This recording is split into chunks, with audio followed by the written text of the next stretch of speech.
출애굽기를 읽어보면 출애굽 사건에서 비교가 되는 두 명의 인물이 있어요. 바로 모세와 바로죠. 모세는 성경의 등장인물 가운데 가장 위대한 사람이라고 일컬어집니다. 이스라엘 백성들이 역사적으로 예나 지금이나 제일 존경하는 신앙인이죠. 심지어 하나님과 얼굴을 마주하고 만난 사람이에요.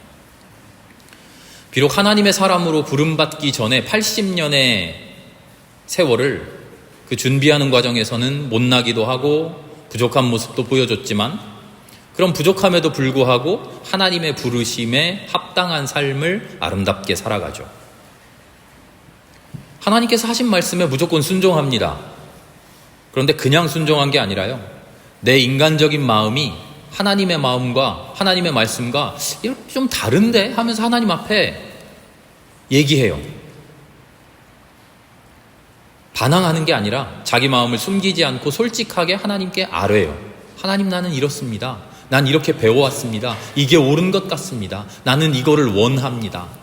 그런데 하나님 이렇게 말씀해 주시니 따르겠습니다.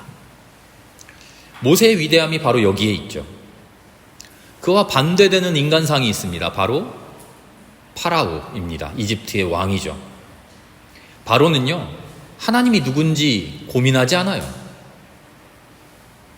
모세만 하나님 많이 만났습니까? 바로도 하나님 많이 만났어요. 10가지 재앙을 만나면서 10번이나 만났어요. 모세를 통해서 하나님이 어떤 분인지 배워요. 전혀 모르는 거 아니에요. 하나님이 어떤 능력을 가지고 계신지, 어떤 계획을 가지고 계신지, 하나님의 마음이 어떤 마음인지, 하나님이 어떻게 이 세상을 역사하시는지 모세를 통해서 하나님을 만나요. 그런데 전혀 그 하나님을 깨닫지 못해요. 하나님이 누구냐, 하나님이 어떤 분이냐, 하나님의 뜻이 무엇인가 알려고 하지 않아요. 오직 관심 있는 건 뭡니까? 나에게 득이 되는 게 뭘까? 나에게 해가 되는 게 뭘까? 그것만을 따지고 있어요. 그 모습이 가장 잘 드러나 있는 게 10가지 재앙이죠. 10가지 재앙을 맞이하면서 바로가 어떤 모습을 보여줬는지 한번 기억해 보세요. 떠올려 보세요. 하나님의 재앙 앞에서 하나님의 위대하심, 하나님의 위엄 인정하지 않아요. 자기 마법사들 불려다가 우리도 할 수 있어, 흉내 내봐 하잖아요. 하나님이 이 세상을 다스리신다는 사실을 깨닫지 못해요. 내가 내 마음대로 할 건데, 이집트 내 건데. 하나님의 재앙 앞에서 내 생각을 버려야 한다는 것, 하나님의 말씀을 따라야 한다는 것 인정하지 않아요. 어떻게 하면 이 재앙을 피하고 내 것을 잘 보존할 수 있을까? 그 꿍꿍이로만 바빠요. 그래서 하나님께서 10가지 재앙을 주실 때 한편으로는 흉내도 내보려고 하고, 한편으로는 버텨보기도 하고, 한편은 거짓말을 해서 모면하려고도 하고, 마침내는 감당할 수 없는 손해 앞에서 손절이라고 그러죠. 결단합니다. 도마뱀 꼬리 자르듯이 탁 쳐내요. 하나님을 인정하고 하나님의 말씀에 순복해서 이스라엘 백성들을 해방시켜주는 게 아니에요. 자기에게 해가 되니까, 자기에게 손해가 되니까 도마뱀 꼬리 자르듯이 탁 쳐낸 거예요. 자기의 이익을 끝까지 지키기 위해서 말이죠. 그러다가 다시 아쉬운 마음이 드니까 어떻게 합니까? 군대를 보내서 다시 잡아오려고 그러잖아요. 바로는 철저하게 자기 생각으로 살아가는 사람이에요. 하나님이 어떤 분인지, 하나님의 마음이 어떤 마음인지, 하나님의 뜻이 무엇인지 절대로 고민하지 않아요. 그게 바로예요. 성경은 그 모습을요, 강팍하다 이렇게 번역해 놨어요.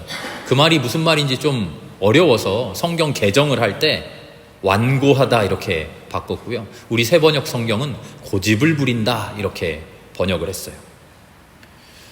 표현은 조금씩 다릅니다만 공통점은 그 마음이 딱딱하다는 거예요. 굳어져 있다는 거예요. 절대로 자기 마음을 바꾸지 않는다는 거예요. 단순하게 고집이 세다는 게 아니라 자기 주장이 너무 강해 그런 게 아니라요, 내 생각에 대해서 성찰하지 않고 돌아보지 않는다는 거예요. 내가 틀렸는가? 내가 옳은가? 내가 제대로 결정했는가? 잘못된 것은 없는가? 돌아보지 않아요. 교정하려고 하지 않아요. 반성하지 않아요. 이런 마음을 에스겔 선지자는 뭐라고 불렀냐면요, 돌같이 단단한 마음이라고 불렀어요. 돌같이 단단한 마음. 반대되는 마음, 모세와 같은 마음은 뭐라고 불렀을까요? 기억나십니까? 살같이 부드러운 마음. 에스겔 11장의 말씀인데요. 살같이 부드러운 마음이라고 하면 뭐 유약하고 우유부단하고 착하고 선하기만 한 뭐 그런 마음을 말하는 게 아니에요.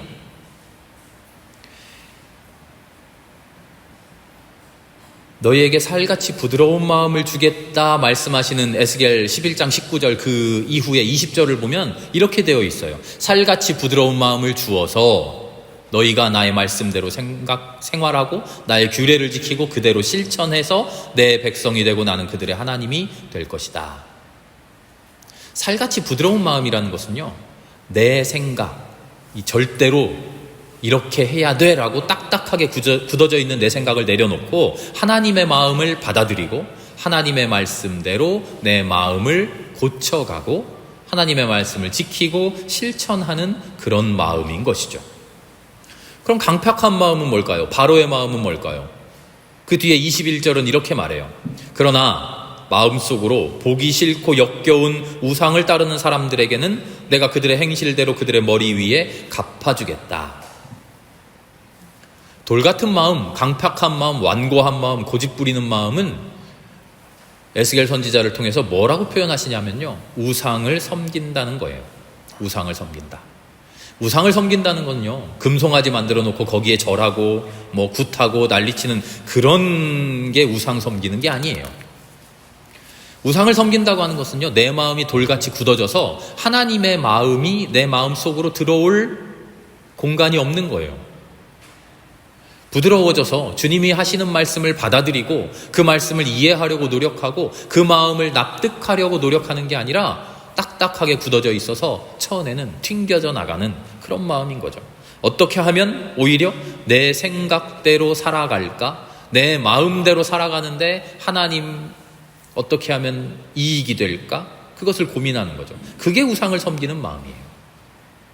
진짜 우상은 그러면 뭡니까? 내 마음이죠. 굳어져 버린 내 마음, 하나님 앞에 돌이키지 못하는 내 마음, 그게 진짜 우상이에요.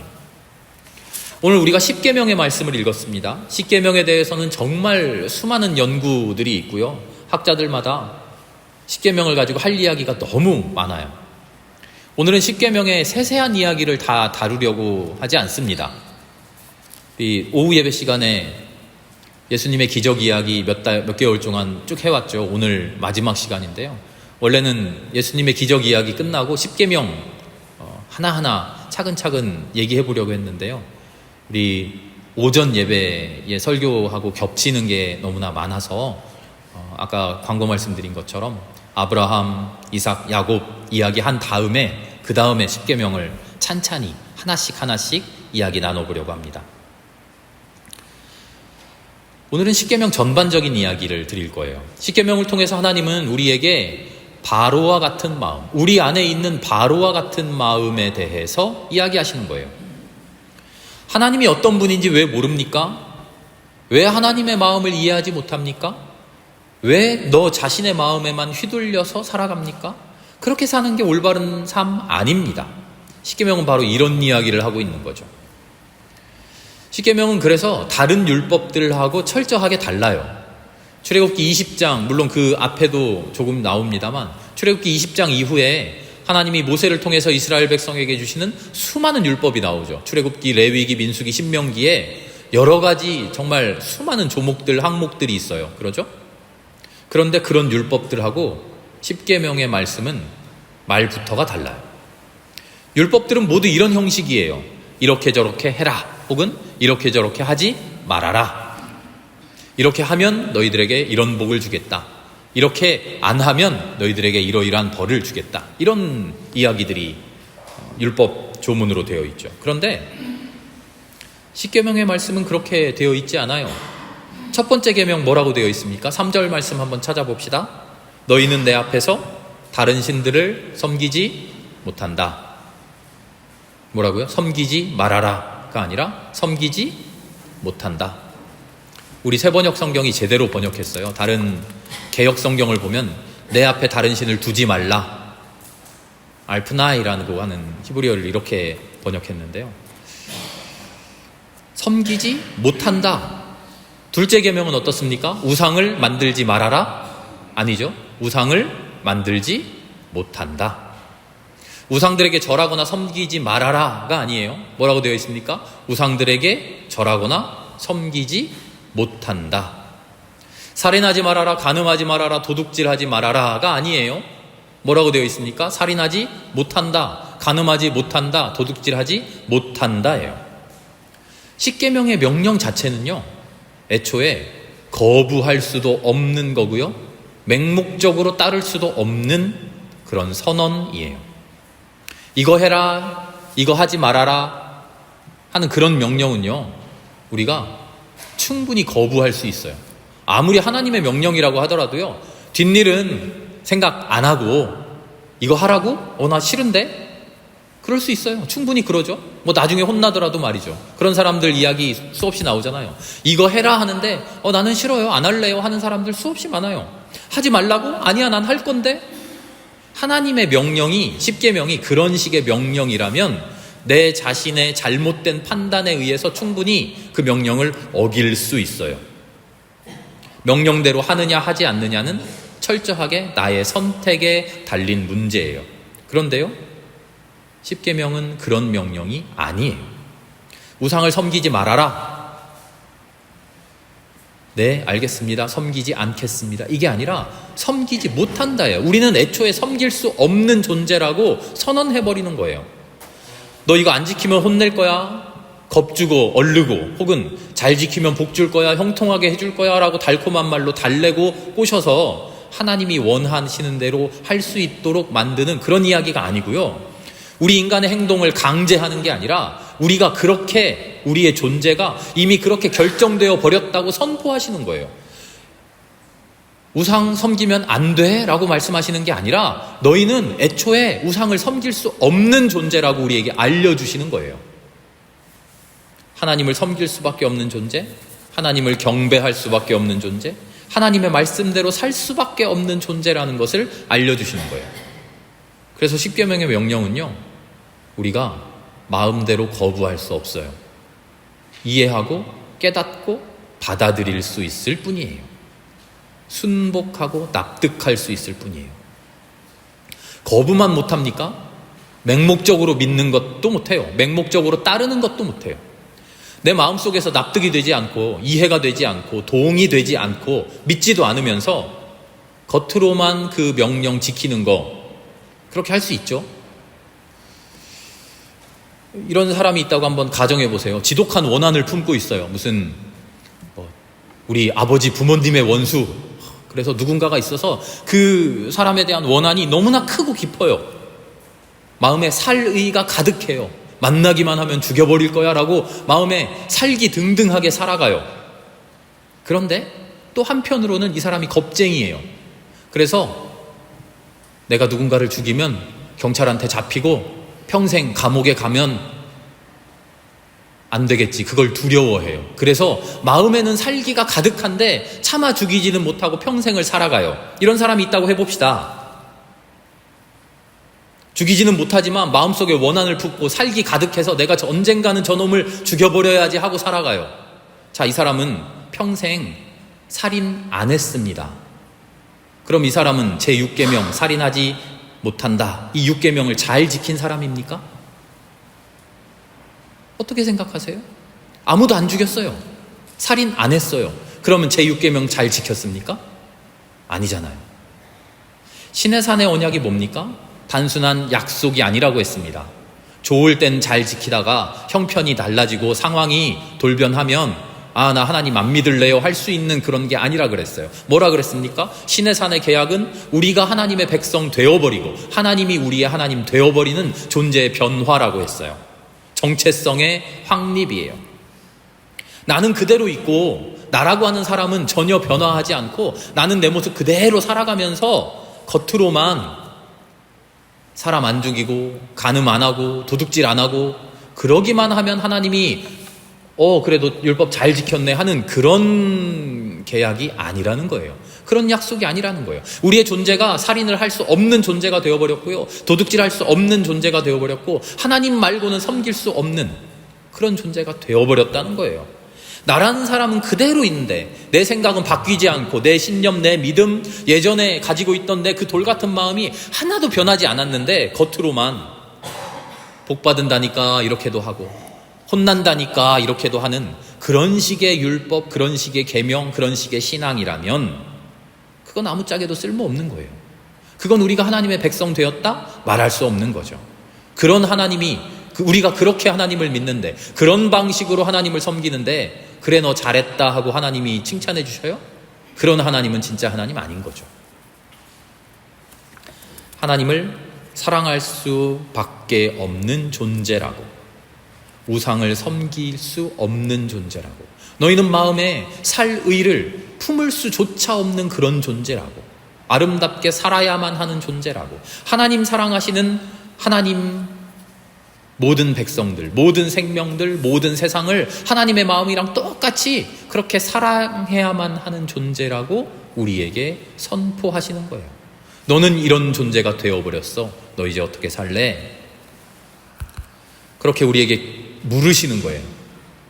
십계명은요, 이거 지켜라 하고 율법을 툭 던져주시는 게 아니라 너는 이런 존재가 되어버렸어.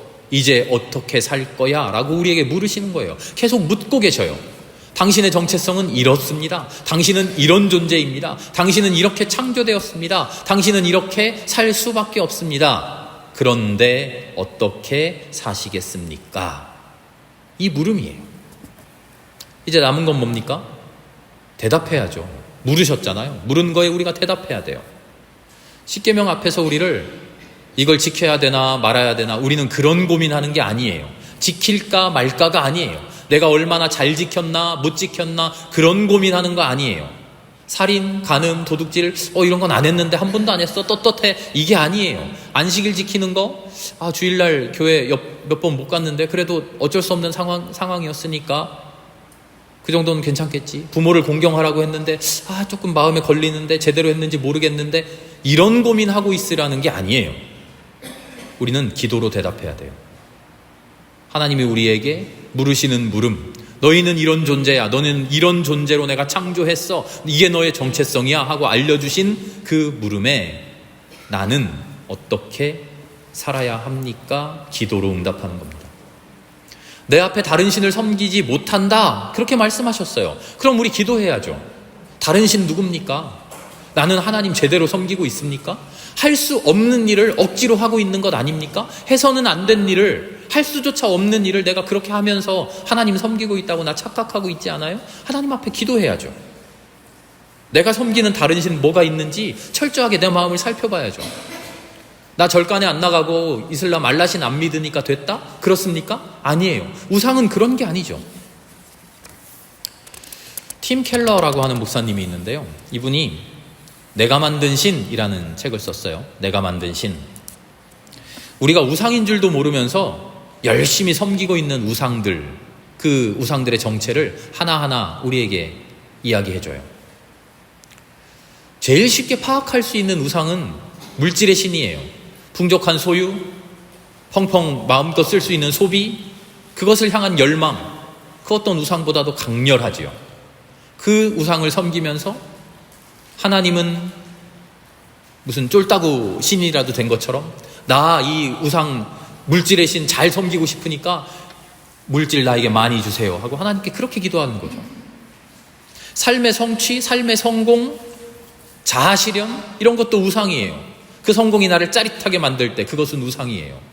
세상이 주는 문화, 그것을 향유하는 것, 이것도 우상이 됩니다. 그 문화가 나를 지배할 때, 그 문화에서 벗어나지 못하고 어쩔 수 없이 이렇게 살아야 해, 세상 다 그런 거야, 그렇게 사로잡힐 때 그것은 우상이에요. 심지어는 사랑도 우상이 됩니다. 나의 사랑, 나의 열망으로 갇혀 있을 때 그건 우상이죠. 평생 바라는 내 일생일대의 소원, 간절히 바라는 소망, 그것이 나에게 우상이 됩니다. 내 안에 강한 열망이 있고 강한 소망이 있는데 그 열망과 소망이 하나님을 향하고 있지 않을 때 그 모든 것은 우상이 돼요. 그리고 우상이 아니라고 다른 말로, 그럴듯한 말로, 사랑이라는 말로, 자아성취라는 말로, 성공이라는 말로, 형통이라는 말로, 물질의 복이라는 말로 감추고 있을 뿐이죠. 기도해야 됩니다. 내 안의 우상을 찾아내야 돼요. 그리고 그 우상을 부숴야 됩니다. 기도해야죠.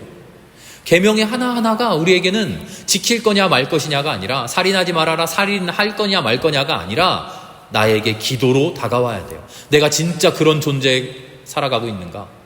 그런 일을 하느냐 하지 않느냐가 아니라요, 내가 진짜로 그런 사람인가? 내 존재에 대한 물음, 내 정체성에 대한 물음, 우리는 그 기도로 가득 차 있어야 돼요. 그게 하나님이 우리에게 던지는 물음에 대한 진짜 응답이에요. 마음 깊은 곳에서 진실된 고민과 몸부림, 하나님은 우리에게 그것을 바라셔요. 바로에게 10가지 재앙이나 보여주시면서 하나님 바로에게 물으셨어요. 이 세상은 내가 이렇게 다스리고 싶어. 이런 마음을 가지고 백성들을 사랑하고 싶어. 바로에게 계속 질문을 던지셔요. 너는 백성들을 죽일 수 없는 존재야. 그들을 사랑해야 되는 존재야.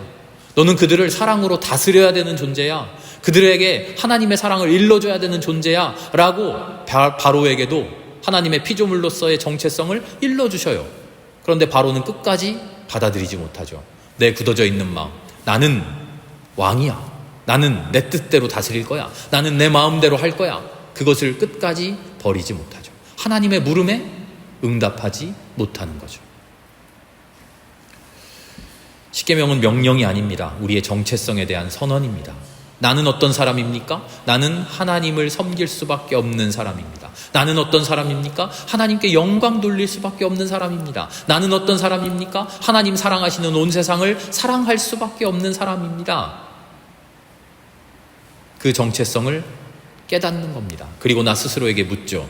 그 정체성대로 살아가고 있습니까? 과연 하나님을 사랑하며 살고 있습니까? 과연 이 세상에 아름답게 하나님의 말씀 실천하며 살아가고 있습니까?